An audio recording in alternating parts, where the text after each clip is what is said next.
दोस्तों, यदि इस समय आपके भी गुड़हल के पौधों में कलियों के बनने की संख्या कम हो गई है, फूलों की साइज दिन पर दिन छोटी होती जा रही है, पौधों की ग्रोथ स्लो हो गई है और पत्तियां पीली होकर नीचे गिरने लगी हैं, तो दोस्तों आपके पौधे भी गुड़हल के सेमी डोरमेंसी पीरियड में जा रहे हैं। क्योंकि गुड़हल के पौधे डोरमेंसी पीरियड में ना जाकर सेमी डोरमेंसी पीरियड में जाते हैं। तो आज के वीडियो में मैं आप लोगों के साथ में शेयर करूँगी कि अब आपको अपने गुड़हल के पौधों में ऐसे कौन कौन से ज़रूरी कामों को कर लेना है जिससे ठंड में भी आपके पौधों में ग्रोथ स्टार्ट रहे और जो कलियां बने वो काली होकर नीचे ना गिरे। साथ ही साथ किन फर्टिलाइज़र का इस्तेमाल करना है, तो केमिकल और ऑर्गेनिक दोनों तरीके की फर्टिलाइज़र आपके साथ में शेयर करूंगी। नमस्कार दोस्तों, आप सभी का अपने ही चैनल पर एक बार फिर से स्वागत है। तो चलिए दोस्तों वीडियो को स्टार्ट करते हैं। तो दोस्तों सबसे पहला काम आपको करना है कि आपके जो भी गुड़हल के पौधे हैं और वो इस समय आप सेमी डोरमेंसी पीरियड में चले गए हैं, तो उनको भी आपको पूरी देर की धूप दिखानी होगी। क्योंकि जब आप उनको पूरी देर की धूप में रखेंगे तो वो पौधे एक्टिव रहेंगे, उन पौधों में ग्रोथ होती रहेगी। क्योंकि गुड़हल के पौधे पूरी तरीके से डोरमेंसी पीरियड में नहीं जाते हैं और सेमी डोरमेंसी पीरियड में गए हुए पौधों पर कलियां बनती रहती हैं, कलियों की संख्या कम हो जाती है और जब वो धूप पाएंगे तो अच्छी तरीके से कलियां फूल में बदलती रहेंगी। इसके अलावा सर्दियों के मौसम में अक्सर सभी प्रकार के पेड़ पौधों की पत्तियों पर काफ़ी डस्ट हो जाती है। तो उस डस्ट को हटाने के लिए जब धूप निकली हो तो पत्तियों को अच्छी तरीके से पानी के स्प्रे से साफ कर दें, जिससे पत्तियों के स्टोमेटा खुल जाएं और पौधों को भोजन बनाने में दिक्कत ना हो। दूसरा काम करना है दोस्तों, सर्दियों में गमले की मिट्टी अक्सर काफ़ी टाइट हो जाती है क्योंकि पौधों को पानी और खाद वगैरह कम दी जाती है, जिसकी वजह से गुड़ाई भी नहीं करी जाती है।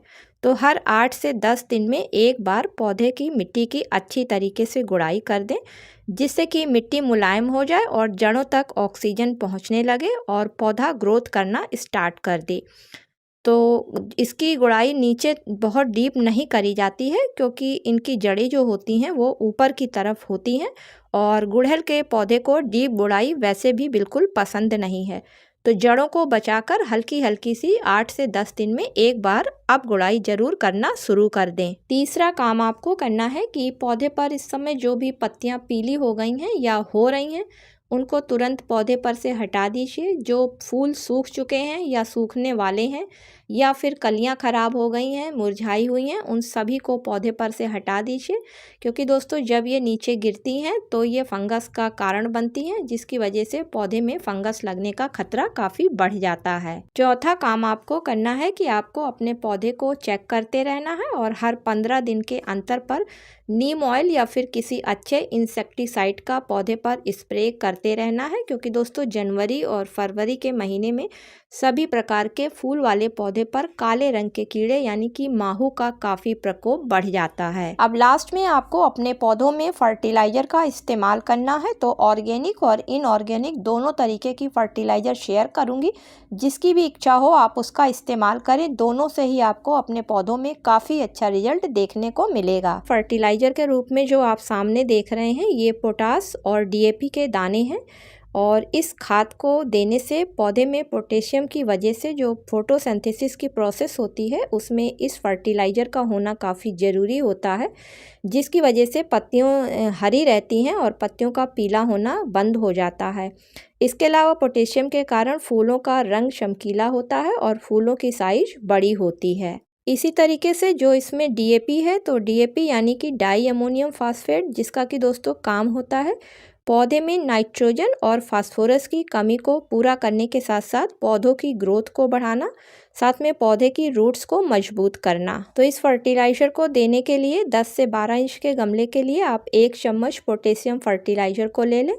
उसमें 12 से 15 दाने डीएपी के डालकर अच्छी तरीके से मिक्स करके गमले की गुड़ाई करी हुई मिट्टी में किनारे की तरफ अच्छी तरीके से मिट्टी में मिक्स कर दें। अब बात करते हैं कि अगर आप अपने पौधों में केमिकल फर्टिलाइज़र का इस्तेमाल नहीं करना चाहते हैं और ऑर्गेनिक फर्टिलाइज़र देना चाहते हैं, उसके लिए चाय पत्ती, प्याज के छिलके और आलू के छिलकों की फर्टिलाइज़र बनाकर आपको देनी होगी। तो देने के लिए यहाँ पर 2 चम्मच आप फ्रेश चाय की पत्ती ले लें। बेहतर होगा कि फ्रेश चाय की पत्ती का ही इस्तेमाल करें सर्दियों के मौसम में।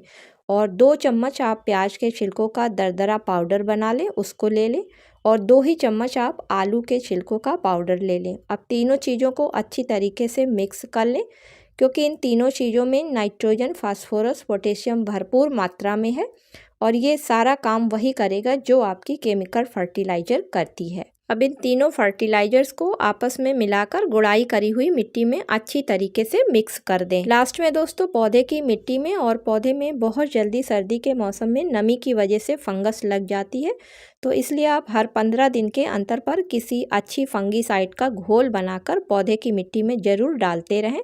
तो यहाँ पर मैं 2 चम्मच लकड़ी की राख यानी कि वुड ऐश को ले रही हूँ और उसको पानी में घोलकर जितने भी गुड़हल के पौधे हैं सभी गुड़हल के पौधे को दे देती हूँ। तो ऐसा कर देने से पौधे में किसी तरीके की फंगस नहीं लगेगी।